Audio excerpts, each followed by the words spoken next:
my quilting friends, welcome to this extra tip video for the machine quilting block party.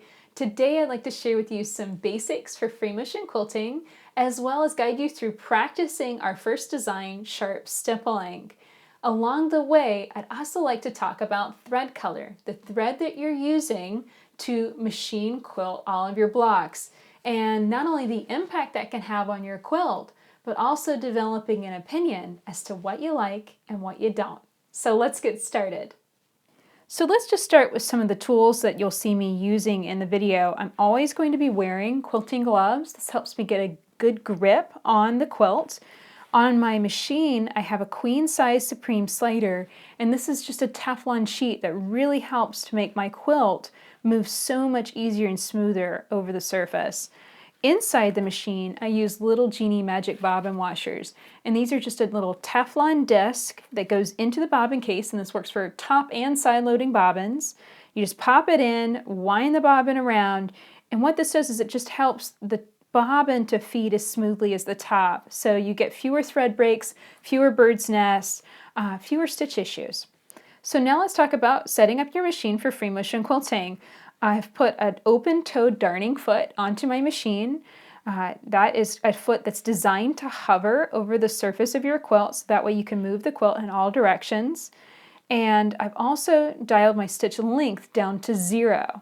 And what that's done is it's just limited the movement of the feed dogs. The feed dogs are going to be bouncing up and down, but they're not going to actually be pulling my quilt forward. I don't drop my feed dogs because I find that kind of sort of messes up the tension of my machine. And through experience and trying many different machines and playing with this, I have generally found changing my stitch length to the lowest setting, it doesn't have to be 0, just the lowest setting, really works better. So that's what I use for free motion quilting. Now let's talk about thread. And that's what this video is really about, how to pick the thread color for your blocks. And what I've done is I've created this little 4 patch using the 4 colors that are in the quilt. And I'm going to just pick one thread color and quilt over the whole thing. We're going to quilt with a design called Sharp Stippling. And this is a design that's going to be in block number 1. Now the first thing to get started is some straight line quilting. And this is something we're going to do a lot of in this quilt along. We're going to quilt a lot of straight lines in free motion. And this is something that a lot of people don't do. They instead change feet and go to a walking foot for straight line quilting. But I really want to encourage you to give these straight lines a try. Now I have marked this, but it's really not visible because I marked with a white pencil.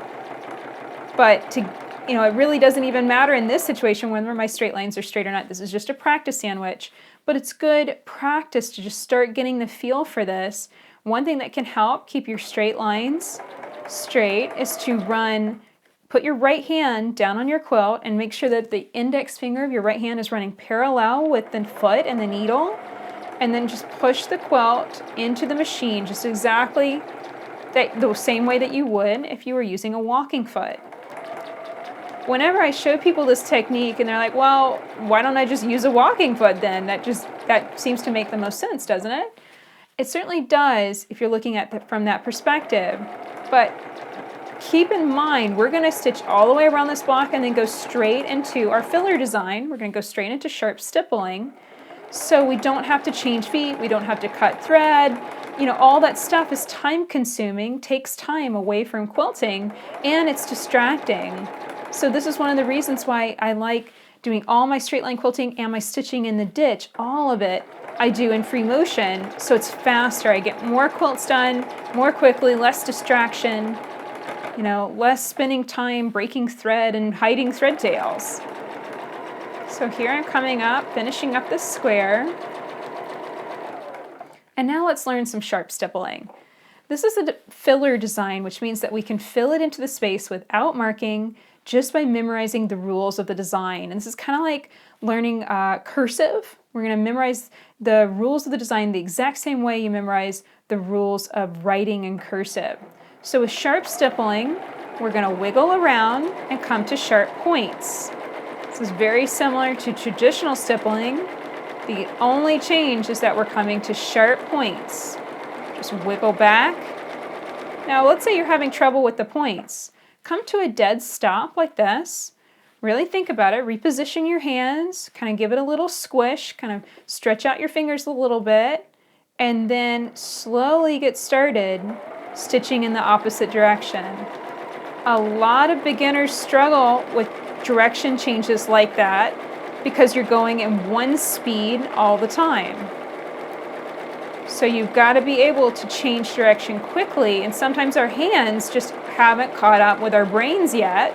We're thinking and focusing on so many different things at once that's really hard to be able to do all of those things. So definitely use that trick. Stop completely, reposition your hands, think about it, and slowly stitch in the opposite direction. Might take a few times before you really get the hang of it, and once you do, you'll be able to fly through it like I do. And the only key to this is I've stitched it so many times, I know when I'm making a direction change, my hands make that change, and I don't have to change the speed of my machine. But you may need to slow down and speed up with every single point. Now you might have noticed that I'm stitching sharp stippling in a row. So I've stitched it from left to right in a row, and that's just the way that I find very convenient to quilt filler design, so I can really focus on what I'm doing and not work myself into a corner. So now I'm going to rotate and I'm going to stitch another row of sharp stippling, interlocking it with the first, and I'm going to stitch it more or less straight down my quilting space. And this is just the direction and angle that feels most natural for me. I want you to play with this. I want you to practice and play with many different thread colors. You know, stitch up as many as you can think of and try out your thread so that way you know what it's going to look like, and it'll give you great experience for quilting this design. If at any time you feel uncomfortable, like you just can't, maybe that angle doesn't feel natural for you, so like I made that direction change from going here to, and I shifted it around so that way I could see better. Anytime you need to move the quilt, move it. You absolutely have permission to flip it around and move it however you need to. And this definitely works on real quilts. I get a lot of questions from people worried that if they work on something small, that those skills won't translate to a bigger quilt, but it absolutely will, because you're getting a feel for what works for you, for what angles work for you, and how to position it so it's always feeling natural. Now occasionally you'll run up against an edge and you'll need a travel stitch. What that means is stitching right on top another line of stitching. And so that's what I'm going to do right now. Notice that I'm going to slow down dramatically. And that just increases my control so that I stay right on top of that line of stitching. I don't want to stitch off, I want to stay right on top. And then I can restart the design, wiggling into this area. One more row right across. So now that I finished stitching my sharp stippling square, I want to talk about thread color. I've stitched out this little block 3 different ways with 3 different thread colors, and let's talk about the different impacts these thread colors have on the quilt. So let's take a look at the block we just quilted. This is orange, this is pumpkin isocord thread, and I quilted it over all 4 colors, and you can see just how beautifully this contrasted with the lighter fabrics. I really like how strong texture that came out, you know, almost like fire flames. Over the red, it blends in a little bit more because red and orange are right next to each other on the color wheel, so it's not going to be quite as strong a contrast.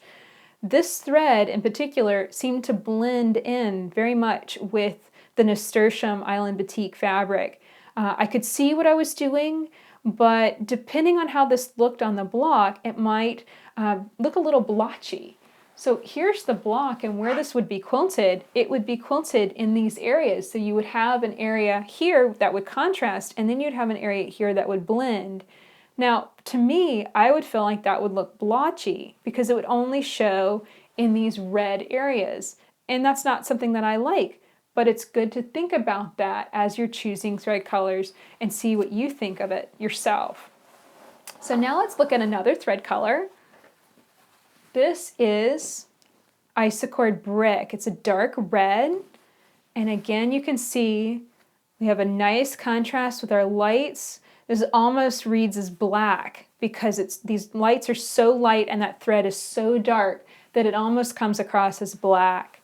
I like it the best over orange, over the nasturtium. I think that looks really, really pretty. And of course, it blended in almost completely with the cherry. Now here's something that a lot of people ask me about. What do we do with our bobbin? Do we match the same color in the bobbin as we do in the top? And the answer is yes, you really should do that. Let me just show you to compare. This is the back of the orange with pumpkin, and you can see how pretty that looks. You don't see any issues, you don't see any blips or blops because the threads are the same color. Well, I was feeling lazy when I stitched this one out, and I used white. I used white thread on this side, and you can see every single little dot. And what this is a very subtle tension issue. It's something that I probably couldn't even use my tension dial to fix, and it seems to pull up the worst at the points within the design, and I can see it on the right side and on the wrong side. I can see it very, very clearly on the wrong side, obviously because we have a very light backing fabric here. I can see it on the right side, especially over the red area, where the red thread, especially in those points, pulled that bobbin thread up just ever so slightly. If the thread colors were matching and the same, you wouldn't be able to see this issue. And you can end up beating your head against a wall trying to match your tension and get this to not show. And the easiest thing to do is just match your thread color. Use the same color in the top as you do in the bobbin, and it really will save you so much time and frustration. So now let's look at a totally weird color. This is Wild Iris. Isocord Wild Iris. It's a bright purple color. And this is an interesting choice. It ended up looking very, bright, and I think very, very pretty over both the cream and the yellow. Purple is across the color wheel from yellow, and so they actually go together quite well. Purple is next to red on the color wheel, so they go together quite well. But purple and orange don't really have much to do to each other, so that really didn't look as good. So when I stitched this out, I was expecting to like it because I kind of like funky thread combinations, but I didn't like it over the orange, so that wouldn't be my choice. But understand, that's just my opinion, and the purpose of stitching out all of these different samples, as many different colors as you want to try, the purpose is to develop your opinion for what you like and what you don't like. Developing your own opinion is super, super important, and that's really the purpose of this whole exercise. Getting some practice with sharp stippling and looking at thread color in a new way, in a palette of possibilities, basically. You might never have picked purple as a possible color for your quilt, for the thread color, but it's absolutely open to you. There's no law that says you can't try it.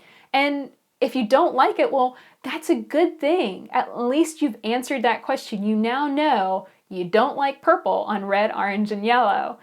So much of developing your opinion is figuring out what you don't like as well as what you do like. It's kind of like eliminating the possibilities. It's narrowing down all of our choices. And you can't know what you're going to like unless you start narrowing things down and figuring out what you don't like. It's kind of like with food, I'm always telling James, he's like, I don't like that, Mom. I'm not going to eat that. I'm like, well, how do you know? You've never even tried it. You've got to try it first, and then you'll know if you like it or not. So stitch up as many samples as you want. You probably got some scrap fabric now from block number 1. Use your scraps, piece up some blocks, play with crazy thread colors, and have lots of fun. I'm giving you permission to play, to experiment, and to try something new, and I hope you'll take it. So if you've enjoyed this video, definitely share it with your friends. If you're just getting started with the machine quilting block party, click here to find block number 1. Until next time, let's go quilt.